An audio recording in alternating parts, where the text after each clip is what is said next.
Karthik Deepa serial October 3ஆம் தேதி எபிசோடுக்கான ஒரு ப்ரொமோ தாங்க இந்த வீடியோவில் நம்ம இன்னைக்கு பார்க்க போகிறோம். எபிசோடை ஸ்டார்ட் பண்ணுறதுக்கு முன்னாடி இந்த வீடியோவை மறக்காமல் லைக் பண்ணிக்கோங்க. உங்களுடைய ஒவ்வொரு லைக்கும் அடுத்து வீடியோ போடுறதுக்கு எங்களுக்கு கொஞ்சம் இன்ட்ரெஸ்டிங்காகவும் என்கரேஜிங்காகவும் இருக்கும். எபிசோடு எப்படி ஸ்டார்ட் ஆகுதுன்னா பார்த்துக்கோங்க. சக்தி வந்துட்டு அந்த போஸ்டரை பார்க்குறாங்க. பார்த்ததோட சக்தி நினைக்கிறாங்க, அப்போ கண்டிப்பாக கார்த்திக் சார் வந்து தீபாவை கண்டுபிடிக்கிறதுக்காக தான் இப்படிப்பட்ட ஒரு திட்டத்தை போட்டிருக்காங்க.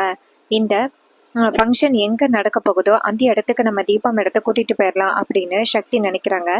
இன்னொரு பக்கம் கார்த்தி வந்துட்டு நேராக அபிராமி கிட்ட, அம்மா இது ஒரு நல்ல ஐடியாவாக தான் அம்மா இருக்குது, சுலபமாக நம்ம தீபாவை கண்டுபிடிச்சிடலாம் அப்படின்னு சொல்கிறாங்க.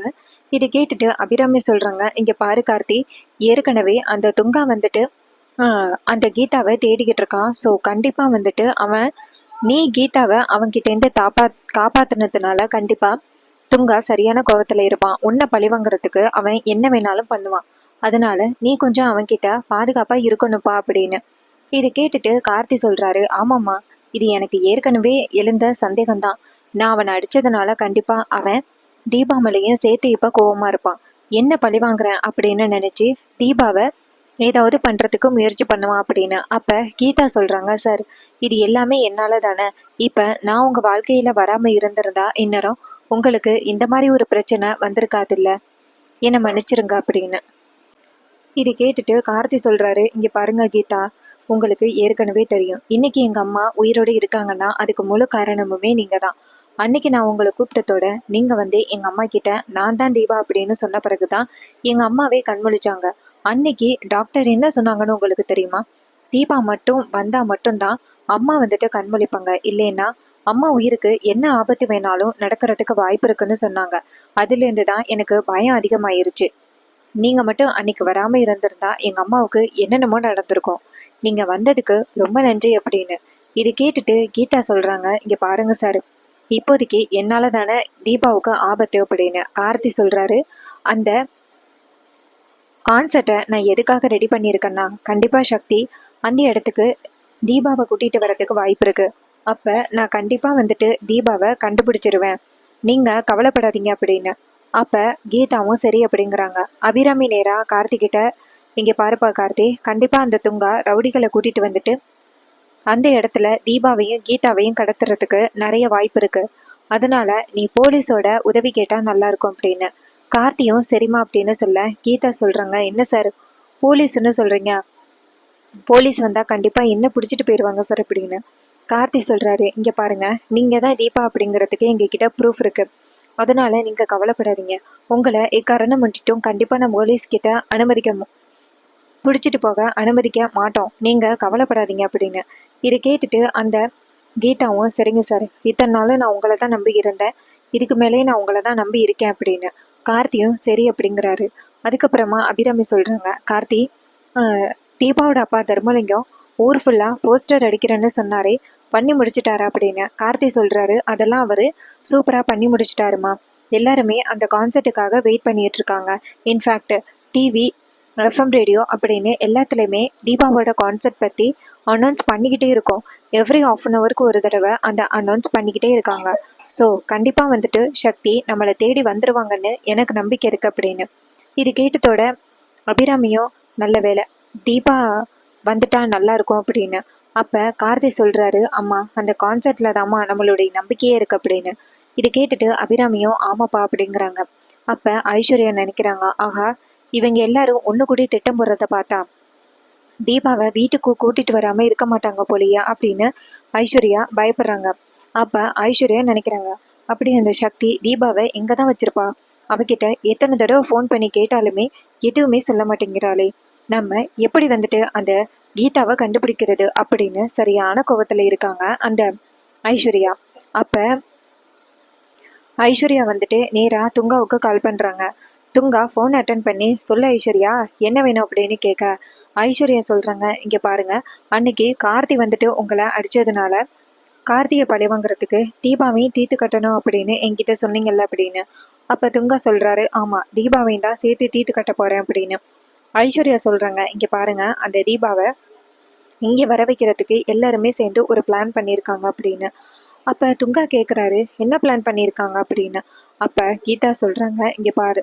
ஐஸ்வர்யா சொல்கிறாங்க, இங்கே பாருங்க, ஒரு பெரிய கான்செர்ட் வச்சு அந்த தீபாவை வர வைக்கிறதுக்காக ஒரு பிளான் பண்ணியிருக்காங்க.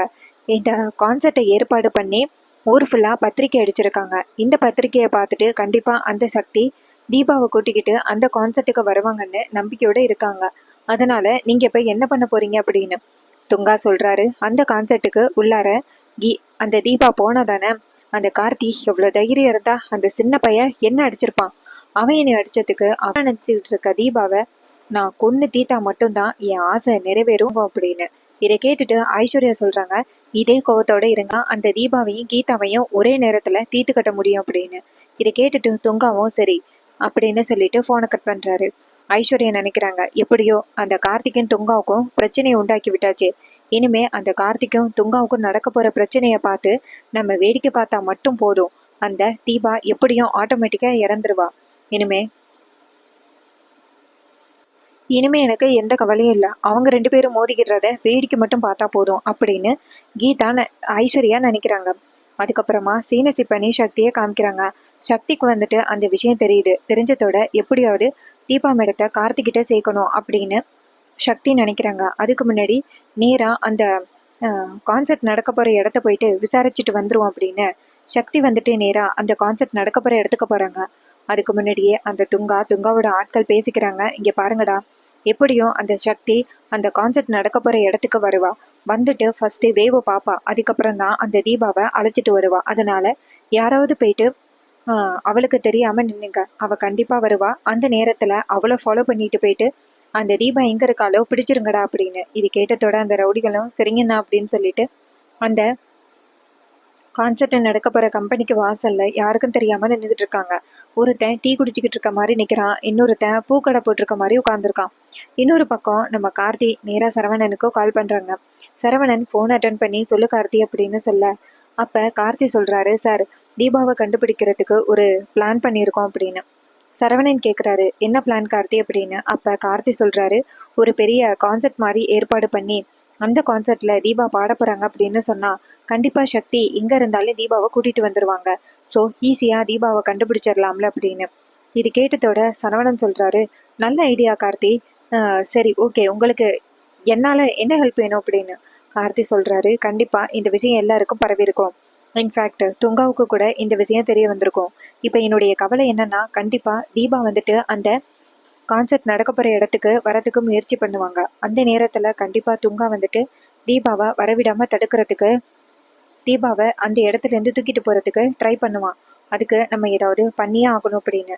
இதை கேட்டதோட அந்த சரவணன் சொல்கிறாரு, கார்த்தி கவலைப்படாத, நான் செக்யூரிட்டி எல்லாம் பலமாக போட்டுடுறேன். தீபா கண்டிப்பாக அந்த கான்செர்ட்டுக்கு வந்துடுவாங்க.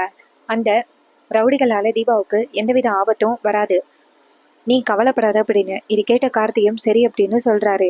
அதுக்கப்புறமா இன்னொரு பக்கம் நம்ம சக்தி வந்துட்டு நேராக அந்த கான்செர்ட் நடக்க போகிற இடத்துக்கு வராங்க. அப்போ கான்செர்ட் நடக்க போகிற இடத்துக்கு வரும் பொழுது நம்ம சக்தி டக்குன்னு அந்த ரவுடியை பார்த்துட்றாங்க. ஒருத்தன் பூக்கடையில் நின்றுக்கிட்டு இருக்கான். அவன் நேராக டீ கடைக்காரனுக்கு சிக்னல் கொடுக்கறத பார்க்குறானுங்க. நேராக நம்ம சக்தியை கை காட்டுறத நம்ம சக்தியே பார்த்துட்றாங்க. அப்போ சக்தி நினைக்கிறாங்க, ஆஹா, அந்த துங்கா நான் இந்த இடத்துக்கு வர முடியாத அளவுக்கு ஆட்களை போட்டு வச்சுருக்கான். நம்மளால் எப்படி இந்த இடத்துக்கு இனிமேல் வர முடியும், எப்படி வந்துட்டு நம்ம தப்பிக்கிறது அப்படின்னு ரொம்ப பயப்படுறாங்க சக்தி. அப்போ சக்தி நேராக அவனுங்கக்கிட்டேருந்து தப்பிச்சு நேராக மறுபடியும் அந்த ஆசிரமத்துக்கு வந்துடுறாங்க. அப்போ சிஸ்டர் கேட்குறாங்க, ஏம்மா என்னாச்சு, போன வேகத்திலேயே திரும்பி வந்துட்ட, அங்கே கான்செர்ட் நடக்க போகிறது உண்மைதானே அப்படின்னு. அப்போ சத்தி சொல்கிறாங்க, அங்கே கான்செர்ட் நடக்க போகிறது உண்மைதான், தீபா மேடம் தான் பாட போகிறாங்க அப்படின்னு கார்த்தி அனௌன்ஸ் பண்ணியிருக்காரு. ஆனால் என்ன பிரச்சனை தெரியுமா, அந்த ரவுடிங்க இருக்கானுங்கள்ல, அவனுங்க வந்துட்டு நேராக அந்த இடத்துக்கு வந்துட்டானுங்க. நம்மளால இனிமேல் ஒன்றுமே பண்ண முடியாது, தீபா மேடத்தையும் அங்கே கூட்டிகிட்டு போக முடியாது அப்படின்னு. இதை கேட்டதோட சிஸ்டர் சொல்கிறாங்க, என்கிட்ட ஒரு நல்ல ஐடியா இருக்குது அப்படின்னு. இதை கேட்டதோட சக்தி கேட்குறாங்க, என்ன ஐடியா அப்படின்னு. சிஸ்டர் சொல்கிறாங்க, இங்கே பாரு, நான் சொல்கிற மாதிரி பண்ணேன், கண்டிப்பாக அவனுங்க கிட்டேருந்து தப்பிச்சு அந்த கான்செர்ட் நடக்க போகிற இடத்துக்குள்ளர தீபாவை கூட்டிக்கிட்டு போயிடலாம் அப்படின்னு. இது கேட்டதோட அந்த சக்தியும் சரி அப்படின்னு சொல்லிட்டு அந்த சிஸ்டர் சொல்கிற ஐடியாவை கேட்டுக்கிறாங்க. அதுக்கப்புறம் மறுநாள் காலை என்ன நடக்குதுன்னா, அது கான்செர்ட் நடக்க போகிற நேரம். அபிராமி சொல்கிறாங்க கார்த்திகிட்ட, கார்த்தி கண்டிப்பாக இந்நேரம் சக்தி அந்த இடத்த கண்டுபிடிச்சி நேராக தீபாவை கூட்டிகிட்டு வரதுக்கு ட்ரை பண்ணிக்கிட்டே இருப்பா. கார்த்தி அந்த ஃபுல் அண்ட் ஃபுல் வந்துட்டு செக்யூரிட்டி டைட் பண்ணியாச்சுல்ல அப்படின்னு கார்த்தி சொல்கிறாரு. அம்மா நீங்கள் கவலைப்படாதீங்க, ஃபுல் அண்ட் ஃபுல் செக்யூரிட்டி போட்டாச்சு. இனிமே என்ன நடந்தாலுமே அந்த துங்கா வந்துட்டு அந்த போலீஸை ரவுண்டை விட்டு நம்ம கான்சர்ட்டுக்குள்ளே வர முடியாது, கான்சர்ட்டுக்குள்ளே வரப்போகிற தீபாவையும் எந்த டிஸ்டர்பும் பண்ண முடியாது அப்படின்னு. இது கேட்டதோட அபிராமியும் ரொம்ப நல்லதுப்பா, நம்ம எப்படியாவது தீபாவை கண்டுபிடிச்சிடணும், இந்த கான்சர்ட்டை வச்சு தான் இருக்கு அப்படின்னு. அப்போ கார்த்தியும் சரிம்மா அப்படின்னு சொல்ல எல்லாருமே சேர்ந்து கான்சர்ட்டுக்கு கிளம்புறாங்க. ஐஸ்வர்யா சொல்கிறாங்க, இங்கே பாருங்கத்த, நீங்கள் பண்ணுறது குருட்டுத்தனமான நம்பிக்கை. இன்னும் தீபாவை கண்டுபிடிக்கவே இல்லை, கண்டுபிடிக்காம இப்படி ஃபுல்லாகவே வந்து எல்லாருக்கும் தீபா பாட போகிறாங்க அப்படின்னு அனௌன்ஸ் பண்ணியிருக்கீங்க. இப்போ நீங்கள் தீபாவையே கண்டுபிடிச்சாலும் தீபாவுக்கு ஏதாவது பிரச்சனை இருந்து பாட முடியாத சூழ்நிலை இருந்துச்சுன்னா எல்லாருக்கும் நீங்கள் என்ன சொல்லி புரிய வைப்பீங்க அப்படின்னு அபிராமி சொல்கிறாங்க. எனக்கு அதெல்லாம் முக்கியமே இல்லை, என்னுடைய மருமகளை கண்டுபிடிக்கணும், நான் எல்லாருக்கிட்டையும் சொல்லி ஏதாவது சொல்லி நான் புரிய வச்சுப்பேன், இப்போதைக்கு என்னுடைய முழு நோக்கமே. அப்போ அபிராமி சொல்கிறாங்க, இங்கே பாரு, தயவு செஞ்சு எங்கள் நம்பிக்கையை குலைக்காத, நாங்கள் வந்துட்டு தீபா கண்டுபிடிச்சிடலாம், தீபா எப்படியும் வந்துருவா அப்படிங்கிற நம்பிக்கையில் கிளம்புறோம் அப்படின்னு அருண் சொல்கிறாரு. அம்மா இவ இப்படிதாம்மா தேவையில்லாத வார்த்தையெல்லாம் பேசிக்கிட்டு இருப்பா, தயவு செஞ்சு இவளுடைய வார்த்தையை எதையுமே கவனிக்காதீங்க, நீங்கள் வந்துட்டு நிம்மதியாக கிளம்புங்க, நான் பார்த்துக்கிறேன் அப்படின்னு. இது கேட்டதோட அபிராமியும் சரிப்பா அப்படின்னு சொல்லிட்டு கிளம்புறாங்க. அபிராமி நேராக கார்த்திகிட்ட, கார்த்தி நம்ம கோயிலுக்கு போயிட்டு அதுக்கப்புறம் போகலாமாப்பா அப்படின்னு. இது கேட்ட கார்த்தியும் சரிம்மா கண்டிப்பாக கோயிலுக்கு போயிட்டு போகலாமா அப்படின்னு சொல்லிட்டு நேராக 2 பேரும் கோயிலுக்கு போகிறாங்க. நேராக கோவிலில் வந்துட்டு வண்டியை நிப்பாட்டி கோவிலுக்குள்ளே போகிறாங்க. அங்கே போயிட்டு அபிராமி சாமிகிட்ட வேண்டுறாங்க, என் மருமகளை கண்டுபிடிக்கிறதுக்காக இப்படி ஒரு திட்டத்தை போட்டிருக்கோம், என் மருமக கண்டிப்பாக வந்துட்டு வீட்டுக்கு வருவா அப்படிங்கிற நம்பிக்கையோடு தான் நான் இப்படி ஒரு திட்டத்தை போட்டிருக்கேன், அந்த துங்காவனால தீபாவுக்கு எந்தவித ஆபத்தும் இல்லாமல் நல்லபடியாக என் மருமக வீட்டுக்கு வரணும் அப்படின்ட்டு அபிராமி அந்த சாமிக்கிட்ட வேண்டிட்டு நேராக கார்த்திகிட்ட வாப்பா போகலாம் அப்படின்னு சொல்ல கார்த்தியும் சரிம்மா அப்படின்னு சொல்லிட்டு 2 பேருமே சேர்ந்து கிளம்புறாங்க கான்சர்ட்டுக்கு. நேராக கான்சர்ட்டுக்குள்ளே வராங்க. இன்னொரு பக்கம் அந்த சிஸ்டர் என்ன பண்ணுறாங்கன்னா அந்த ஆசிரமத்தில் உள்ள குழந்தைங்கள கூப்பிட்டு, இங்கே பாருங்க குழந்தைங்களா, நம்ம தீபா மேடம் இருக்காங்கள, அவங்களுக்கு ஒரு மிகப்பெரிய ஆபத்து, ரவுடிகளால், அந்த ரவுடிங்க கிட்டேருந்து தீபா மேடத்தை காப்பாற்றணும் அப்படின்னா நீங்கள் எல்லாருமே ஒத்துழைச்சா மட்டும்தான் தீபா மேடத்தை அந்த ரவுடிங்க கிட்டேருந்து காப்பாற்ற முடியும் அப்படின்னு. இது கேட்டதோட அந்த குழந்தைங்க சொல்கிறாங்க, சொல்லுங்கள் சிஸ்டர், நாங்கள் என்ன பண்ணணும் அப்படின்னு. அப்போ அந்த சிஸ்டர் சொல்கிறாங்க, இங்கே பாருங்கள், அந்த கான்சர்ட்டுக்குள்ளே போகும் பொழுது தீபா மேடத்தை ஒரு சேரில் தான் நம்ம கொண்டுட்டு போக போகிறோம், வீல் சேரில் தீபா மேடத்தை உட்கார வச்சு ரவுண்டாக நம்ம எல்லாருமே நடந்து போக போகிறோம். அப்போ வெளியிலேருந்து நிறைய பேர் பார்ப்பாங்க, அவங்க யாருக்குமே தீபா மேடத்தை நம்ம தெரிய வைக்கக்கூடாது, தீபா மேடத்தை ஒழிச்சு அந்த கான்சர்ட்டுக்குள்ளே கொண்டுட்டு போகணும் அப்படின்னு. இதை கேட்டதோட அந்த குழந்தைங்களும் சரிங்க மேடம், தீபா மேடத்துக்காக இதை நாங்கள் கண்டிப்பாக பண்ணுறோம் அப்படின்னு. இதை கேட்டதோட அந்த சிஸ்டரும் சரி அப்படின்னு சொல்கிறாங்க. அப்போ சக்தி நேராக சிஸ்டர் கிட்ட ரொம்ப தேங்க்ஸ் சிஸ்டர் அப்படின்னு சொல்ல சிஸ்டர் சொல்கிறாங்க, இங்கே பாரு சக்தி, நல்லபடியாக தீபா மேடத்தை கான்சர்ட்டுக்குள்ளே கொண்டுட்டு போகணும், அதுக்கப்புறம் நீ என்கிட்ட தேங்க்ஸ் சொன்னால் போதும் அப்படின்னு. அதுக்கப்புறமா சிஸ்டர் அந்த குழந்தைங்க கிட்ட, இங்கே பாருங்கடா குழந்தைகளா, நீங்கள் எல்லாரும் என்ன பண்ணுறாங்கன்னா தீபா மேடத்துக்காக அந்த சாமிக்கிட்ட போய் வேண்டிக்கிடுங்க அப்படின்னு. அந்த குழந்தைகளும் சரி அப்படின்னு சொல்லிட்டு நேராக கர்த்தர்கிட்ட போயிட்டு, இன்னைக்கு தீபா மேடத்தை பாதுகாப்பாக அந்த கான்சர்ட்டுக்குள்ளே கொண்டுட்டு போக போகிறோம், அதுக்கு நீங்கள் தான் உதவி பண்ணணும், துங்கா கிட்டேருந்து தப்பிக்க நீங்கள் மட்டும்தான் எங்களுக்கு உதவி பண்ணணும் அப்படின்னு அந்த சாமிக்கிட்ட எல்லா குழந்தைகளும் வேண்டுறாங்க. அதுக்கப்புறமா எல்லாருமே வந்துட்டு கிளம்புறாங்க. அப்போ சக்தி வந்துட்டு நேராக தீபாவை நல்ல புடவை கட்டி கிளப்புறாங்க. தீபா வந்துட்டு கார்த்தின்னே புலம்பிக்கிட்டு இருக்காங்க. மற்றபடி அவங்க வேற வார்த்தை எதுவுமே பேசவே இல்லை. அப்போ சிஸ்டர் கேட்குறாங்க, என்ன சக்தி, இவங்களோட உடம்புல எந்தவித முன்னேற்றமும் இல்லையா, இவங்க இன்னுமே வந்துட்டு கார்த்தின்னு தான் சொல்லிக்கிட்டு இருக்காங்களா, வேற வார்த்தை எதுவுமே பேசவே இல்லையா அப்படின்னு.